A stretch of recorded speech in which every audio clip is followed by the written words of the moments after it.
आप सभी को सादर प्रणाम। आज मैं आप लोगों के बीच उपस्थित हूँ। कुछ विशेष है। आज हमारे दादा, जिनको हम सब प्रेम से बाबूजी कहते थे, आज उनकी पुण्यतिथि है। स्वर्गीय परमात्मा प्रसाद दुबे। और मैं कुछ संस्मरण रूप में कविता और एक विगत दिनों उनके लिए एक कविता लिखी मैंने। घर पे हूँ तो कुछ यादें ताज़ा हो जाती हैं, उस पर मैंने एक कविता लिखी। तो वही लेके मैं उपस्थित हूँ। यही हमारे पूजनीय दादाजी के लिए, जिनकी स्मृतियाँ ही शेष हैं अब, उनके लिए श्रद्धांजलि होगी। और यही काव्य सुमन उनके उनको समर्पित है। सुनिएगा कि एक बार उस समय ये हुआ कि जब मैं 21 जनवरी 2019 21 जनवरी 2019 की बात है। रात में मैं मुंबई में था, जॉब कर रहा था।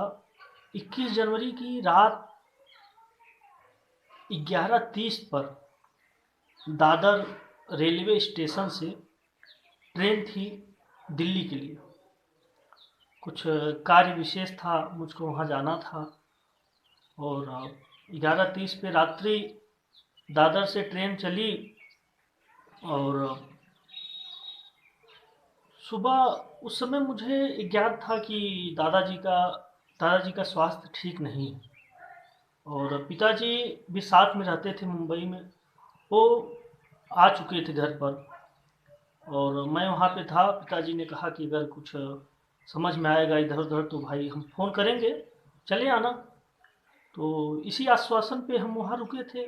जॉब भी थी तो दिल्ली जाना हो रहा था 21 को रात में करीब 11:30 पर, जहाँ तक मुझे याद है। और दूसरे दिन गाड़ी यहीं करीब मध्य प्रदेश के रास्ते दिल्ली तो पहुंची थी। मैंने फ़ोन लगाया और वही एक घटना 22 को मेरे दादाजी का स्वर्गवास हुआ 19 में। तो उसी पे एक संस्मरण कविता है, आप लोग सुनिएगा। किस प्रकार है कि परीक्षा की तिथि निकट निकट थी आई। परीक्षा की तिथि निकट थी आई, मैंने दिल्ली जाने की योजना बनाई। परीक्षा की तिथि निकट थी आई, मैंने दिल्ली जाने की योजना बनाई। ट्रेन यहीं कहीं भोपाल थी पहुंची। परीक्षा की तिथि निकट थी आई, मैंने दिल्ली जाने की योजना बनाई। ट्रेन यहीं कहीं भोपाल थी पहुंची और मुझको फिर घर की याद आई। ट्रेन यहीं कहीं भोपाल थी पहुंची और मुझको फिर घर की याद आई। मैंने फिर घर पर फ़ोन लगाया, अनुज से सारा समाचार पाया। मैंने फिर घर पर फ़ोन लगाया, अनुज से सारा समाचार पाया। फ़ोन रखते रखते दादाजी की याद आई। मैंने पूछा, दादाजी कैसे हैं भाई?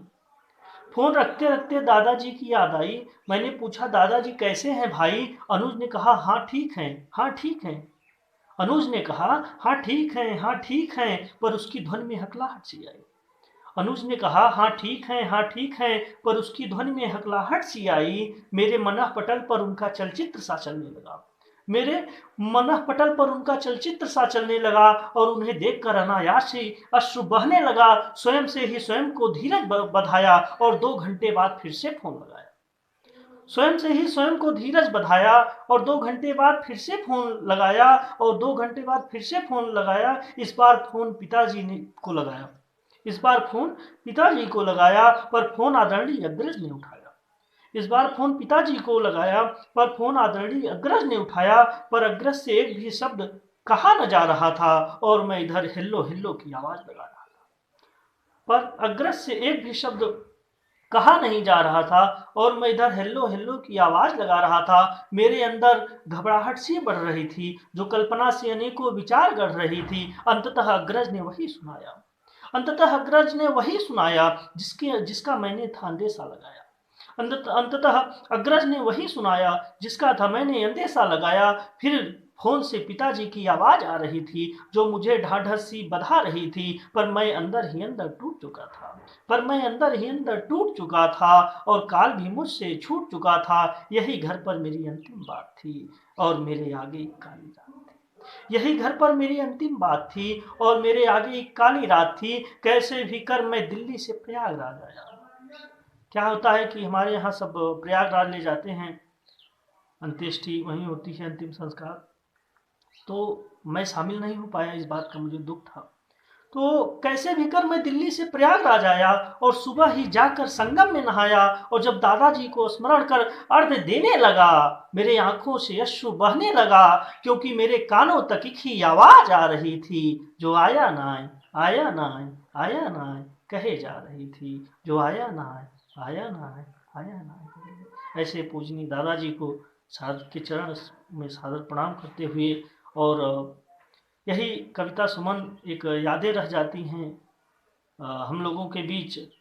और आज जो पिंडदान होता है, पंडित जी लोग आए हुए हैं घर पर, और हमारे बड़े पिताजी वो कार्यक्रम में लगे हैं। मैंने कहा कुछ सोशल मीडिया पे भी कुछ साझा कर दिया जाए। और एक कविता देखिएगा, और कविता देखिएगा कि मैंने भी कुछ दिन पहले ऐसे एक जो बैठका है, दालान जहाँ दादाजी हमारे बैठते थे, वहीं उनका सब कुछ, वहीं पूजा करते थे, वहीं बैठना, वहीं भोजन, हर चीज़ वहीं था। तो क्या हुआ कि जो उनके कुछ कपड़े थे, कुछ दे दिए गए सबको, और परंतु उनके जो पूजा की सामग्री, कुछ उनके जो बिस्तर, अभी कुछ यादों के कारण एक लगाव रहता है कि नहीं देना है इसको। हालांकि वैसे पड़े हैं, तो इसे टंगे हैं वहीं डारे पे, उसी पे है एक कविता। और इससे पहले कि एक परमानंद दास जी हुए, जो कि अष्टछाप के कवि होते हैं। और अष्टछाप के कवि जो वल्लभाचार्य जी के, दास जी ने जो अष्टछाप की स्थापना की, उसमें जो परमानंद दास जी कहते हैं कि कहा करो बैकुंठ जाए। बैकुंठ जाकर क्या करेंगे? कहा करो बैकुंठ जाए, जह नहीं नंद जहां न जसोदा, जह नहीं गोपी ग्वाल न गाय। जह नहीं नंद जहां न जसोदा, नहीं जह गोपी ग्वाल न गाय। जह नहीं जल जमुना को निर्मल, और नहीं कदमन की छाए। जह नहीं जल जमुना को निर्मल, और नहीं कदमन की छाए। परमानंद प्रभु चतुर चतुर ग्वालिनी, ब्रज रज तज मेरी जाय बलाए। कहाँ करो बैकुंठ ही जाए, कहाँ करो बैकुंठ। तो वहां जाके क्या करेंगे जब सब कुछ यही है। हमारे दादाजी कल्पवास करते थे, 15 साल वहाँ पे थे। और उनके विषय में बताना चलूँ कि वो रेलवे में जो है टीसी पद पर से सेवा निवृत्त हुए, और रेलवे वो मुंबई में ही वहाँ पे उनकी सर्विस थी। तो एक कविता देखिएगा, अवधी भाषा की कविता है, लोक कविता, देखिएगा अपनी भाषा। कि बाबूजी के बंधा बिस्तरा, टांगा बाटे डारा पे। अम्मा जो हत बैठी बाटिन, बाबू जाने कब हुई है। अम्मा जो हत बैठी बाटिन, बाबू जाने कब हुई है। बाबू जी के बंधा बिस्तरा, टांगा बाटे डारा पे। अम्मा जो हत बैठी बाटिन, बाबू जाने कब हुई है। अम्मा जो हत बैठी बाटिन, बाबू जाने कब हुई है। बाबूजी के चून चुनौती, माचा जस क तस बाटे। बाबूजी के चून चुनौती, माचा जस क तस बाटे। चश्मा घड़ी पड़ी पटरा पे, रच्चू न खसकत बाटे। चश्मा घड़ी पड़ी पटरा पे, रच्चू न खसकत बाटे। उपरा बिना छड़ी के बाबू, एक अबोध जो उतनी ज्ञान धारा नहीं रखता, वो क्या सोचेगा कि ऊपरा बिना छड़ी के बाबू, जाने कैसे अब चली हैं। अम्मा जो हत बैठी बाटिन, बाबू जाने कब आई हैं। अम्मा जो हत बैठी बाटिन, बाबू जाने कब आई हैं। और दादाजी हमारे, हम जो भी हमको अपनी संस्कृति से लगाव है, वो हमको अपने दादाजी से ही प्राप्त है। उनके पास पैर दबाते हम बैठ जाते थे, तो मानस उनको पूरा रटा रहता।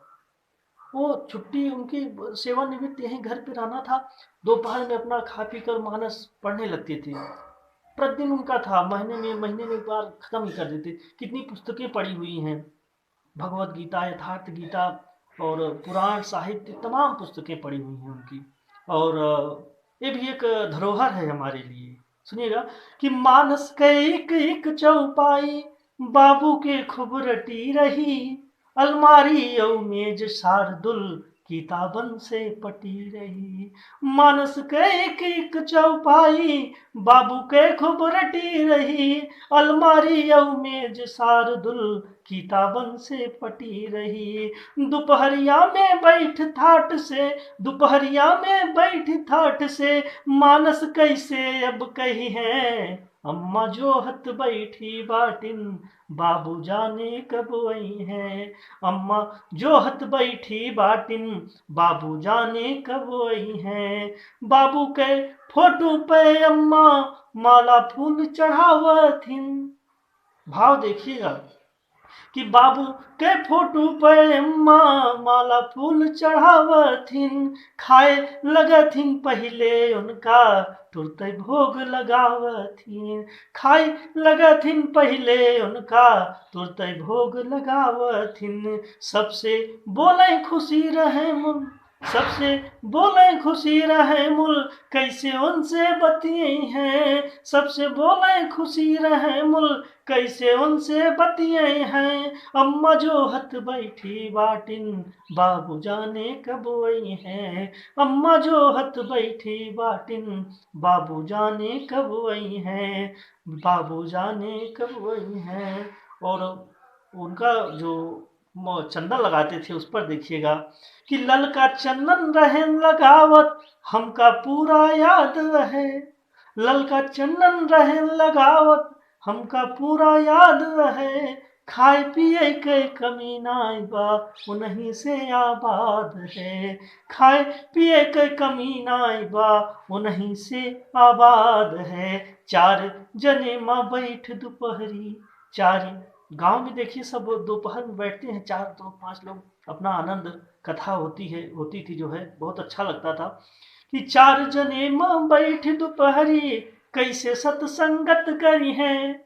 4 जने माँ बैठ दोपहरी, कैसे सत्संगत करी है। अम्मा जो हत बैठी बाटिन, बाबू जाने कब आई है। अम्मा जो हत बैठी बाटिन, बाबू जाने कब आई है।